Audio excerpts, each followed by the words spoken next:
You.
Okay, I need your number 81.9 worksheet if you did not turn that into Google Classroom. And your phones and smartwatches put up front. I don't think the calculator is going to help you on today's quiz, but you're welcome to have one just in case. Are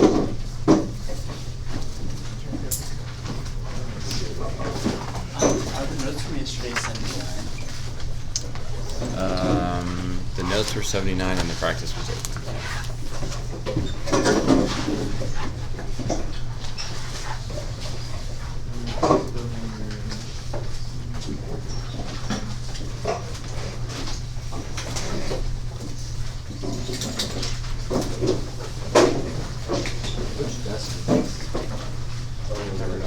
It doesn't matter, Tom. Because on video, you know, it's up there. Yeah.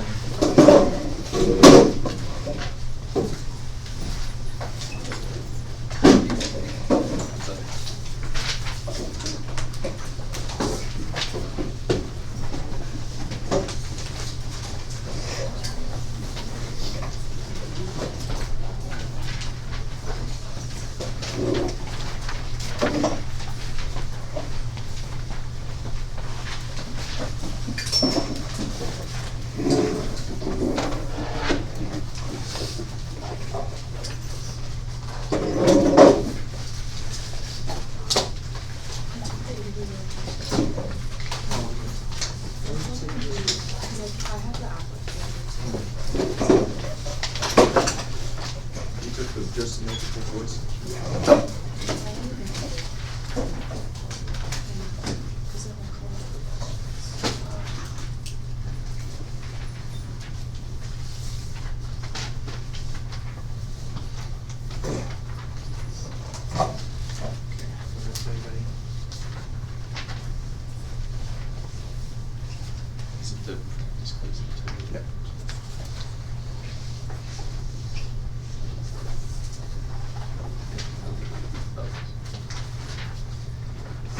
Again, you're welcome to use a calculator, but I don't think it's going to help much, if any.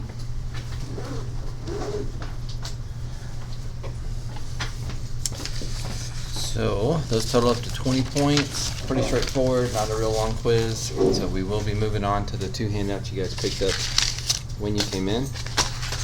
Before I forget, I did mention the ACTM last time. Is that correct? Those of you that are signed up or trying to sign up, remember you are not officially signed up until you pay your $5. And I will be turning that money over on Friday around lunchtime. So if you're interested in doing it, you should pay me today or try to come by tomorrow, or at the very last minute you can give it to me during class on Friday. But if you don't do that, there might be a chance you miss that window and you may not get signed up. So What's that for? ACTM, it's a math competition, Saturday, March 3rd, March 4th, I don't remember, at the university.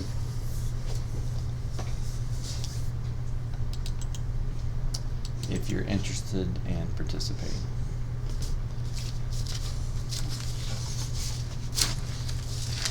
If you do well enough that you get like top 3 or usually like 4th or 5th, you can get like honorable mention. That stuff looks good on college applications and scholarship applications.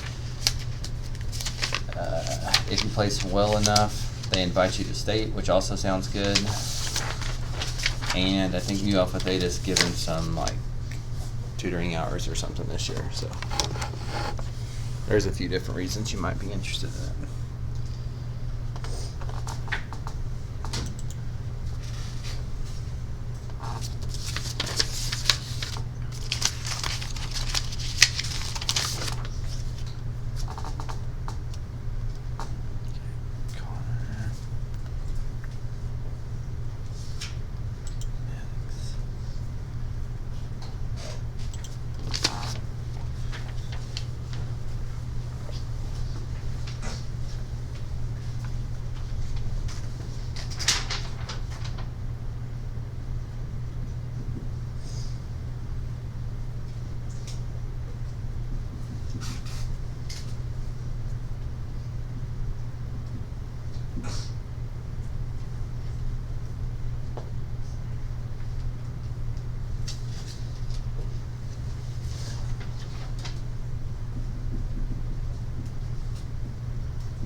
You need some tissues.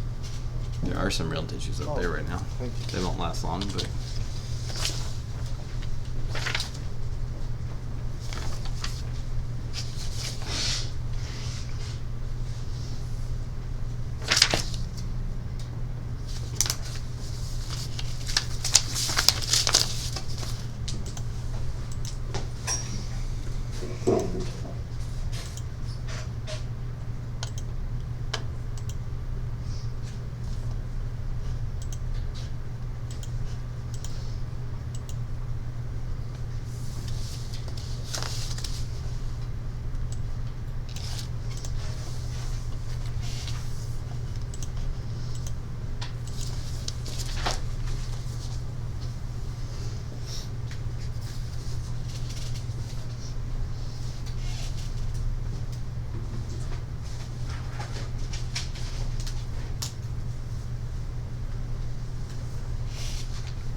Alright, is anybody still working?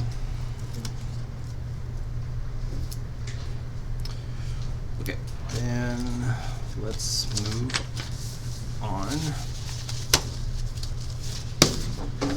So we are jumping ahead quite a bit in the textbook, going from section 1.9, which was inverse functions, all the way to chapter 3. And we will be in chapter 3 for a while. Section 3.1 today is exponential functions. And then 3.2, 3.3, and 3.4 will all be logarithmic functions. So, you guys should have picked up 2 handouts this morning. Number 82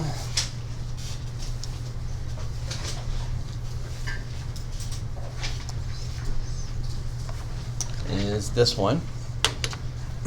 So I need to remind you of some exponential stuff. Again, I think most of this is stuff that you've heard in Algebra 2, but just in case you didn't hear it or you have forgotten it, these are the things that you do need to know. So we're going to go over all this together, and then your other handout has a worksheet 1 and worksheet 2. The front is worksheet 1, the back is worksheet 2. I'm going to go over all of worksheet 1 with you, except for one question type we'll worry about next class, and then I'll ask you to do the same questions on the back worksheet 2. So, if this section is all about exponential functions, you need to know that an exponential function is when you have your variable up in the exponent, like 2 to the x, like 3 to the x. The variable x is in the exponent. That's what makes it an exponential function. Now, really, ideally, you want to know what these graphs are going to look like without having to make a table and plug in some points, but we can go ahead and do that. So we could plug in 0 into this one, and 2 to the 0 is 1, because anything to the 0 power is 1. We're going to be using that a lot.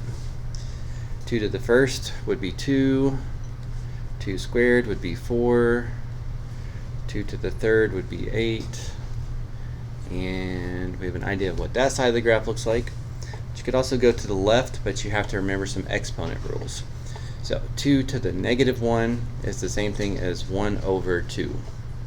A negative exponent of 1 in the numerator is the same thing as a positive exponent of 1 in the denominator.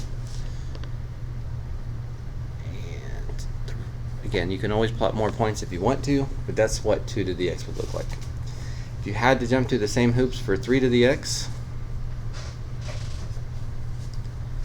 3 to the 0 is still going to be 1, because anything to the 0 power is 1. 3 to the first, 3 squared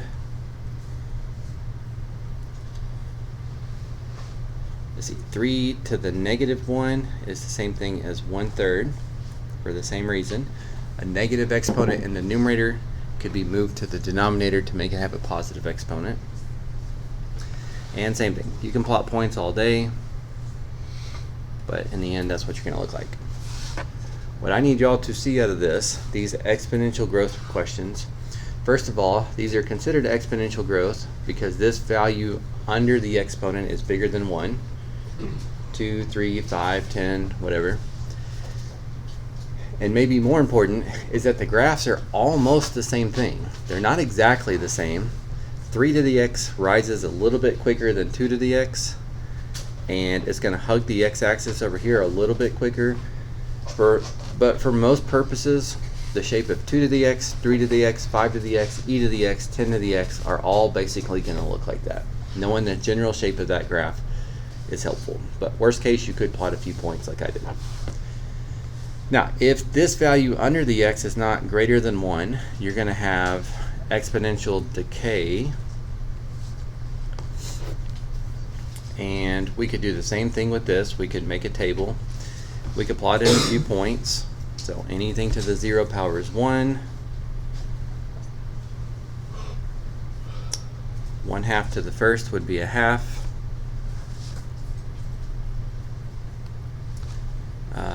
I don't know. Negative 1/2 to the negative 1. So the way you would deal with this is you would change it to a positive exponent by doing this reciprocal. So when x is -1, y is 2. And really what happens is it ends up being a reflection of 2 to the x.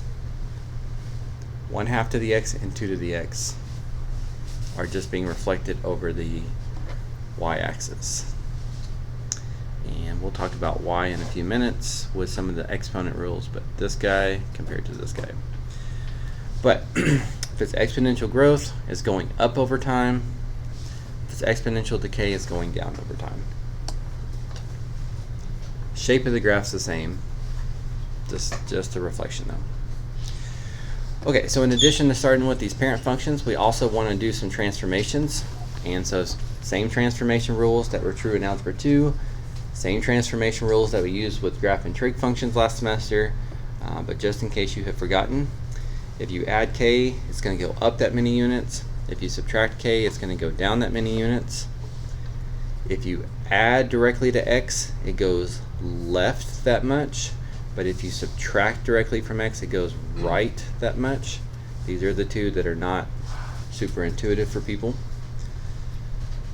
If you multiply your function by a negative, you're going to flip it over the x-axis. And then one that you don't see very much, but we do need to know it, is if you multiply just the x by a negative, that's how you flip it over the y-axis. So, not saying anything new here for transformation rules, it's just that we will need those for some of these.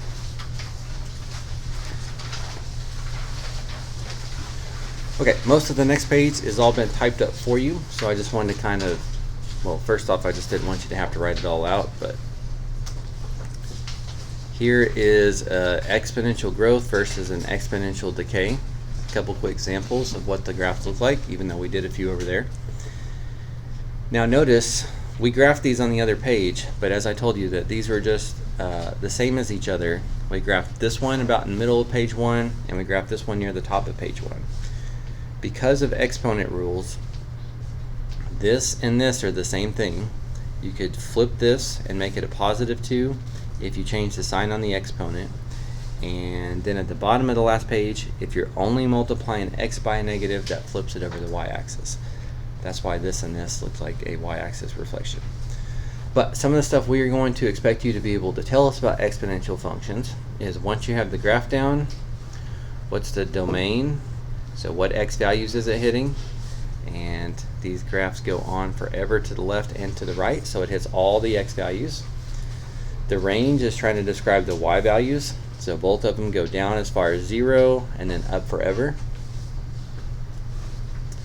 Y-intercept, the point on the y-axis.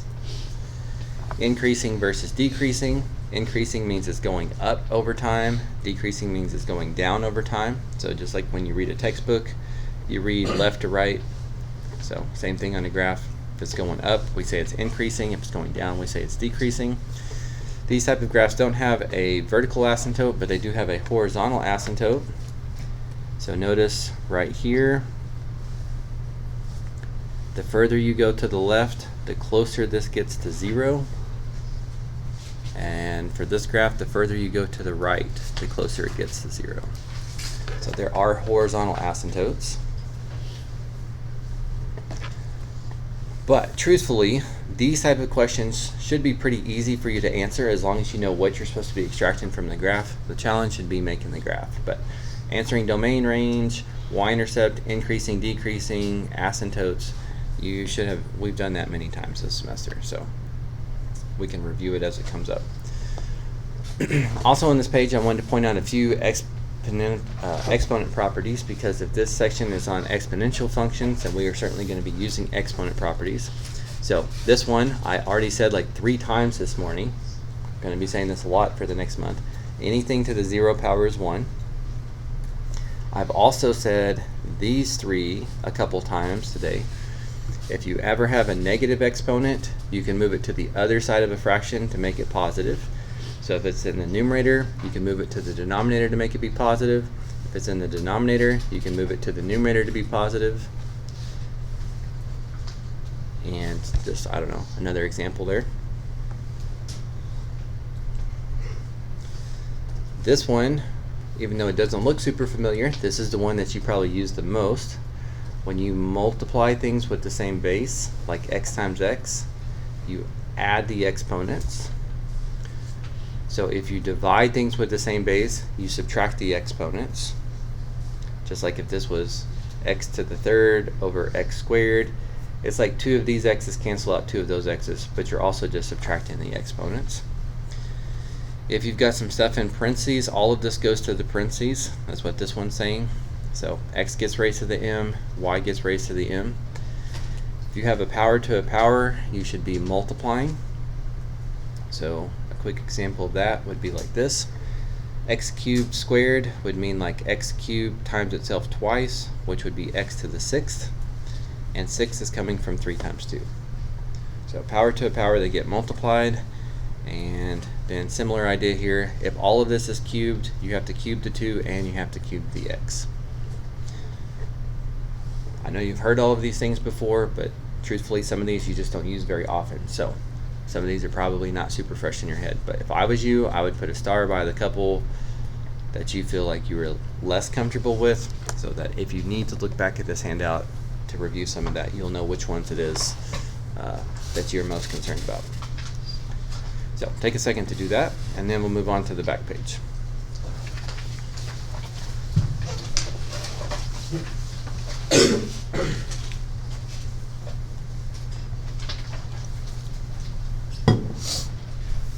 So truthfully, logarithmic functions and exponential functions, most of the real world applications that come with these type of functions would be things that come up in science courses. If they haven't come up yet, within the next couple of years, you're going to have a lot of that kind of stuff.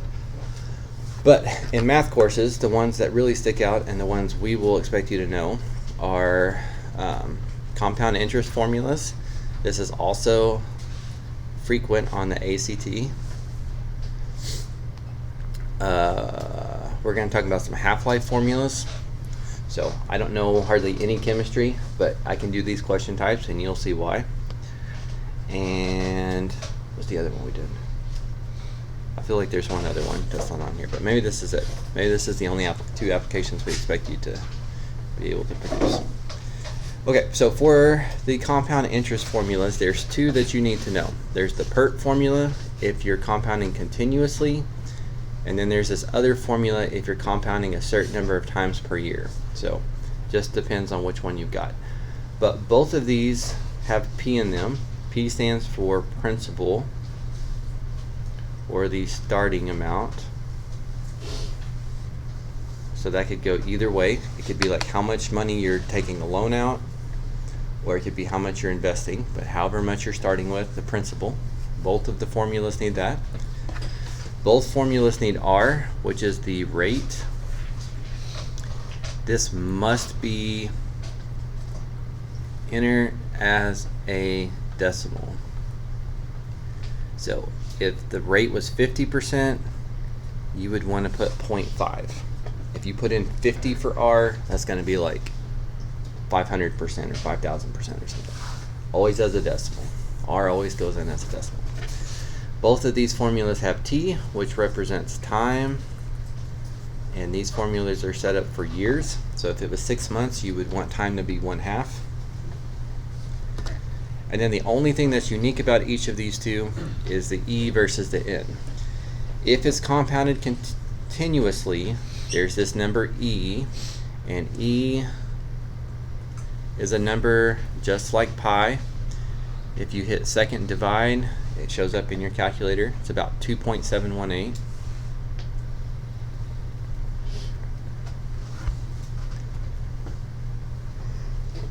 And it just naturally occurs a lot with exponential stuff.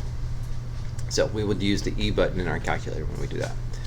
If it's not compounded continuously, then it's going to be compounded a certain number of times per year, and that is going to be what N is. N is going to be the number of times in a year it is compounded. So like, I don't know, annual means once a year, quarterly would mean 4 times a year, monthly would be 12 times a year, daily would be 365. That's what you would plug in for N. So for the most part, these formulas amount to, you have to memorize both of them, you have to know what each of these things are, and then you just got to plug them in correctly. You definitely need to know the difference between these two. Now, I don't want to get too sidetracked because I want to make sure that you guys have some time to do the back of that worksheet and have little or no homework, but I feel like I don't know, of all the things we do in math, that is probably going to impact your life the most, whether you pursue a career in math or science or not, is probably this formula right here. This is the one that the banks are going to use. So at some point in your life, you guys are probably, I think this is very eye-opening too. I think you guys are going to be really surprised. At some point in your life, you're going to want to buy a house.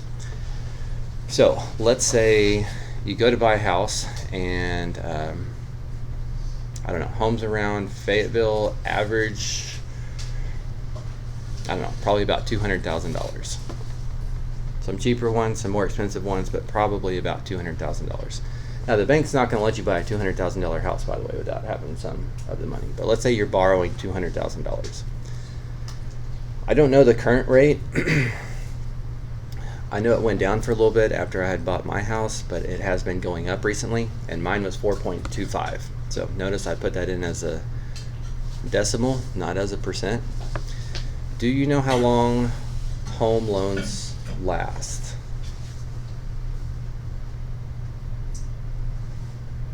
Nobody? You guys don't do this in econ or something? Okay. A standard mortgage is 30 years, so T would be 30. So again, this is not quite right. Of course, you might buy a more expensive house or a less expensive house. You may save up more money before you buy it, where you have to borrow less. But if you ask the bank for $200,000 and the interest rate is 4.25 or something close to it, and you take 30 years to pay it off, in the end, you're going to be paying them $715,000 to borrow that $200,000. So you're giving them 3 times the money. That's a lot. That's a very big difference. Use the current interest rate. Huh? The current interest rate of like 6.5%. Is it that high now? It was up to 8%. For, okay. I'm not sure if that's for home stuff, but if it is really 6.5%, Yeah. if you take 30 years to pay off your house, that's what you end up giving them over time. Now, one option that the bank would give to you, I'll stick with the 6.5% because I really don't know, is they will offer you to do it in 15 years. So that makes T be 15. Now, why would they let you do it in 15 years instead of 30 years?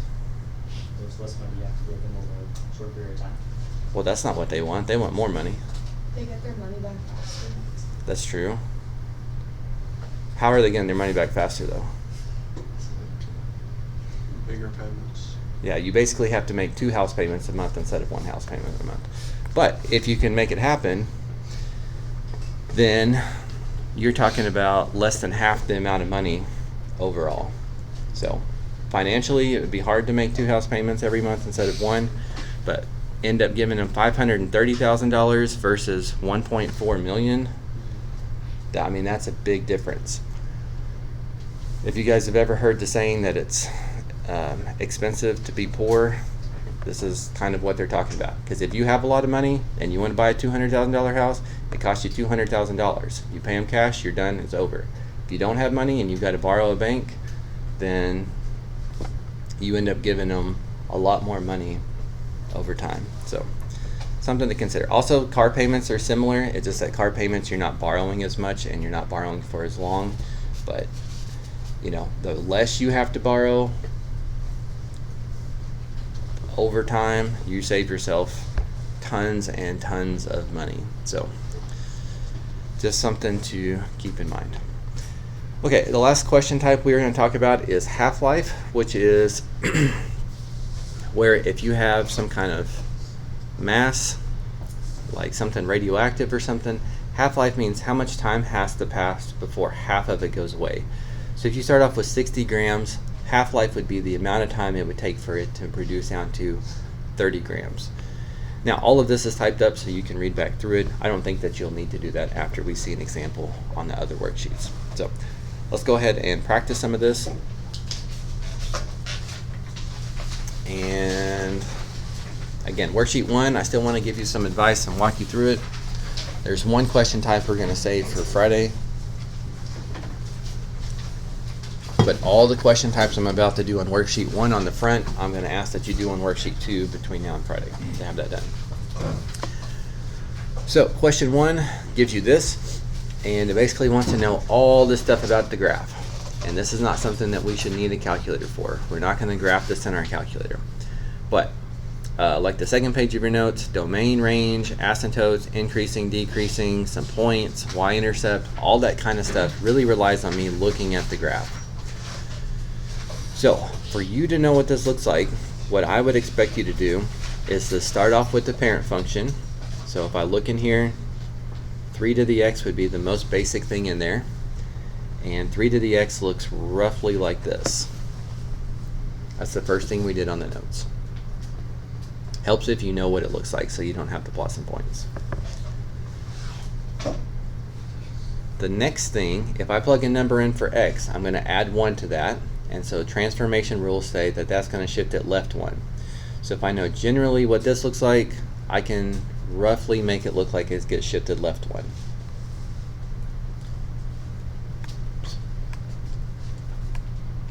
There we go. The next thing we'd have to deal with is negative.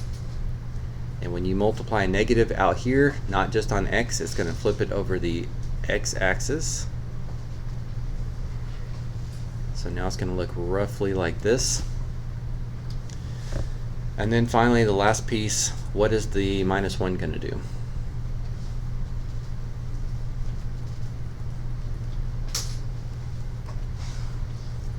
What's that transformation? Downward. Okay, so take this and then do your best to make it look like it goes down 1. Now, that's not a perfect graph, but you can see that it's going to be good enough to answer most of these questions. So this is why I suggest that you start off with this. If I want to know the domain, I'm going to look at this and see that it goes forever left and forever right. Everything is the domain. The range, well, I can see it goes forever down, but it kind of goes up and then it kind of has a limiting factor here. So even though it is kind of hard to eyeball what y value this is, and I don't want you to guess it, these steps before it can actually help us with that. Because I can look at this step and see that the range is 0 to infinity, When I shifted it left 1, it was still 0 to infinity. But then when I reflected it over the x-axis, it became negative infinity to 0. And so if I shift it down 1, now it's negative infinity to negative 1. So these previous steps actually help me figure out what that range is, since my graph isn't perfectly accurate. Also, since I know that's the y value it's approaching, this guy has a horizontal asymptote at y equals -1. This almost looks like a vertical asymptote because it's going down very quickly, but he does keep going to the right, just very slowly, so it does not have a vertical asymptote. When we do logarithms and logarithmic graphs, these will be opposite. They'll have vertical asymptotes but not horizontal asymptotes. I can look at the graph and see that it's going down over time, so which is what we call decreasing. Concave upward, concave downward, are those terms that you used in Algebra 2? No? Okay. Those are really come up a whole lot in calculus, but basically it just means the shape of the graph.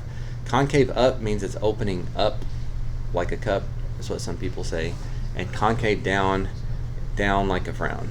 So here was concave up, here was concave up, here's concave down, here's concave down. It's opening concave downward. Okay, to get the point at x equals 1, well, I've got a graph here. So I know when x equals 1, y is something negative, but I don't really want to guess that. I'm probably not going to guess it right. Just knowing that it's negative is not really good enough. So like any algebra thing, if you want to know the y value when x is 1, just plug it into the function and solve. Plug 1 into the function and see that you get -10.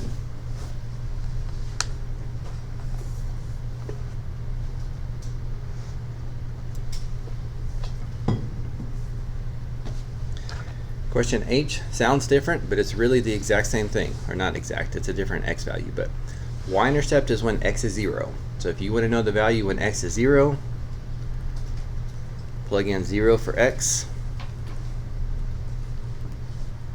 and solve. And of course, if that does not look like your final sketch up there, then you may have done something wrong. So it gives you a little bit of feedback. But if you want some points, just plug them into the function and solve.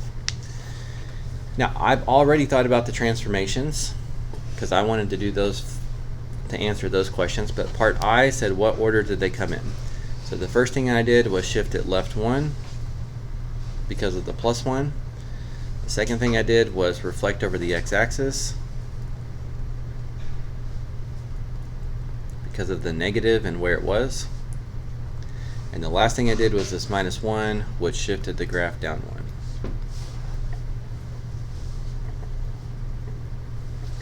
So I'd already thought about that, but just need to put it down in order.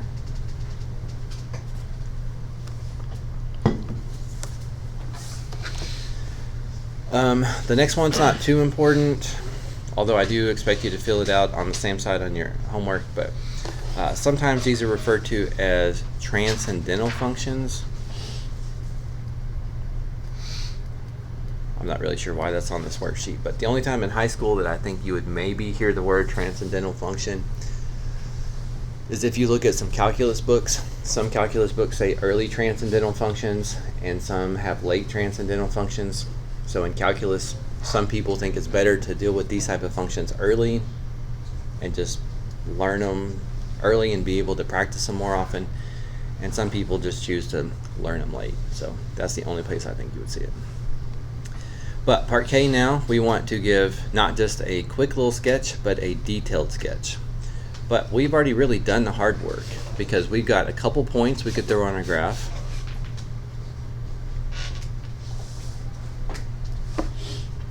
So put those down, 1, -10, and 0, -4. We also know this horizontal asymptote at y equals -1. Asymptotes should be graphed as dashed lines. And since I've already thought about the shape of the graph and what it looks like up here, I'm pretty much ready to say, well, these are going to be connected, and then this is going to hug up next to the horizontal asymptote, and that's already a pretty accurate graph. Couple points, knowing the shape of the graph and knowing that horizontal asymptote is all that's really needed. But you could always plug in more points if you felt like you needed to. I think in the past when we've asked students to do this on the test, I think sometimes we make a T-chart and ask for like at least 4 points or something. So, you guys okay with how I'm coming up with this? Again, on this stuff, I feel like it's a balance between if I go in too quick and it's not helpful, then y'all need to speak up. But at the same time, I know you've seen a lot of this, so I'm trying not to spend 10 minutes on a topic that everybody's okay on. Okay, L should be very familiar to you. To be one-to-one, has to pass the vertical line test and horizontal line test. This guy does pass both of these, so he is a one-to-one function. Just like J, you don't really need to know N, but I'm going to go ahead and tell you, and I do want you to also answer it on the back page when you get there. But just like pi comes from somewhere, pi is when you take the circumference of any circle and divide it by the diameter of the circle. No matter how big or small your circle is, that's always 3.14. The number E, Euler's number, also comes from something. It's not just like some number we decided to use a lot. So that ratio, or not the ratio, but the I don't know, that pattern there just naturally occurs a lot, so that's where it comes from. So as x gets really big, as x gets bigger, this stuff gets closer and closer to that value of E, 2.718 stuff. Okay, A is the one that we're going to skip and worry about next class, just so you can, because there's enough information here and I don't want to rush this. That part is new. I'm sure you probably didn't do that in Algebra 2, but we will do that on Friday with some extra practice. So in a minute, when I ask you to do the back page, you can skip that question type like that temporarily as well, but I will ask you to go back and finish it on Friday. So if you don't do that and then you end up turning this in on the quiz day, you will get half credit from not having this complete. Don't have to do it right now, but we will have to do it. Okay, and then our two application questions. If we wanted to invest $2,000, so that would be our starting amount, principal, at a rate of 6.5%. Remember that has to be entered in as a decimal. Over 30 years, so T is 30. We should be able to figure out how much that $2,000 has become over 30 years, whether it's compounded continuously or compounded daily. So for continuously, you would have to know that's this formula. If it's compounded any other number of times, it's this one. I've heard students call this the print formula because it kind of looks like the word print scrambled up a little bit, but for both of these, you should put in the starting amount for P.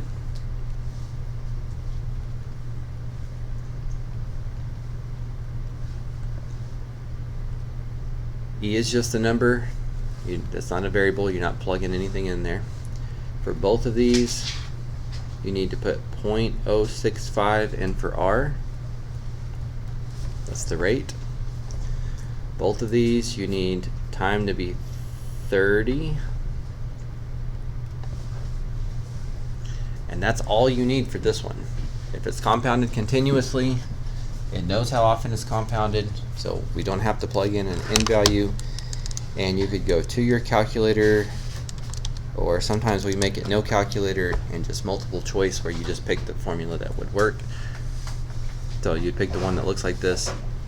But if somehow you can come up with $2,000 and you can find somewhere that'll give you 6.5%, which a bank's not going to do that anymore, and you can leave it alone for 30 years, you come back and you've got a little over $14,000. The difference with this formula is we still have to plug in there. So n is the number of times it gets compounded in a year. So if it's daily, n is going to be 365.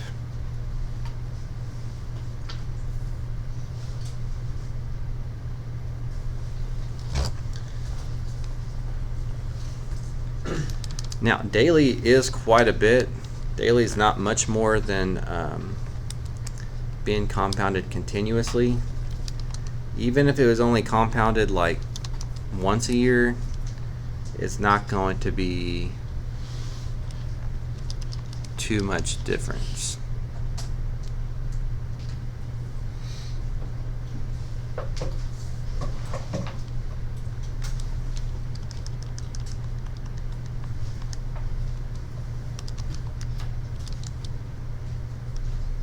And this one comes out to be 14,054 and 93 cents.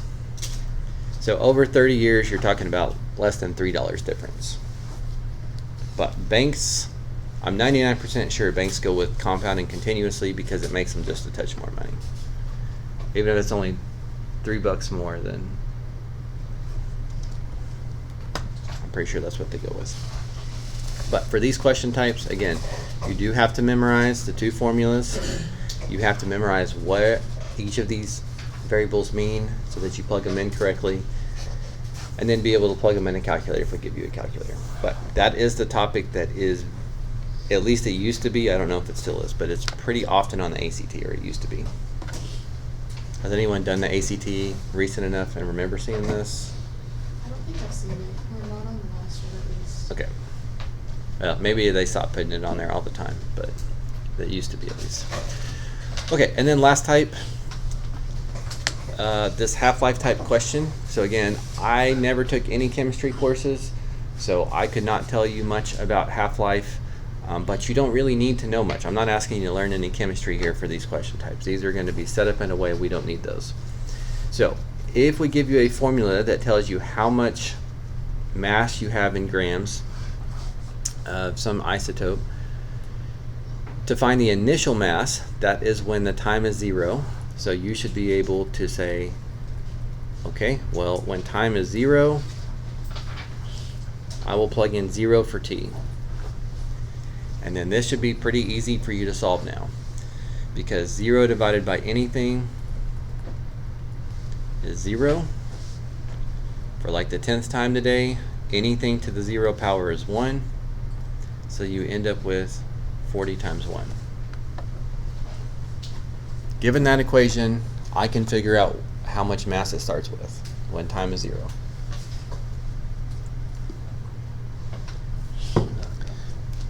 For half-life, how long does it have till it reaches half the initial mass? So if you start off with 40, half would be when it's down to 20. So if I set the equation equal to 20, we can solve this for time.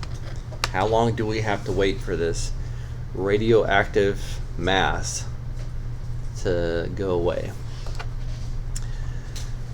So the first thing we could do is divide both sides by 40, and we end up with 1/2 equals 1/2 t over 2007. And now notice this exponent is a 1. These are both a half.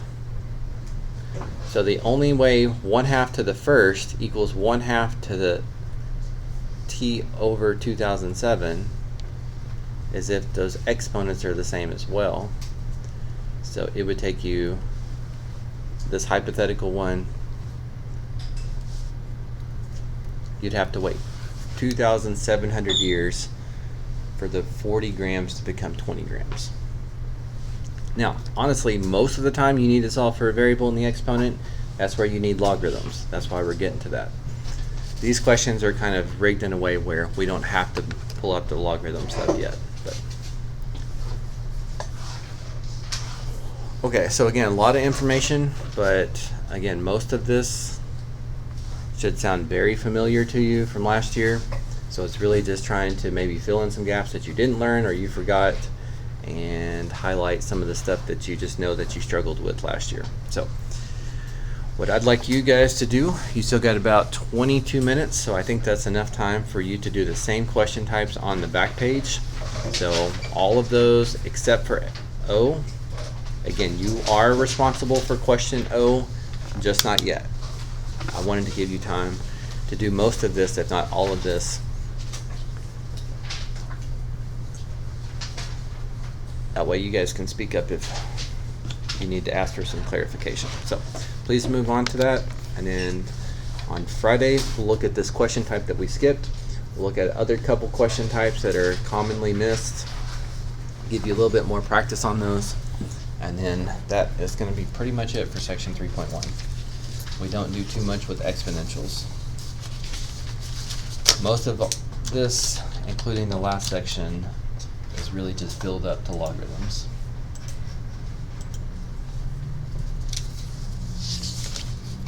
Okay, if y'all do find any questions though, please let me know. I'd be happy to help while y'all are here. Our website does have the answers to these though, so at some point make sure that you check your work, either as you're working or when you're finished. Don't just assume everything's correct.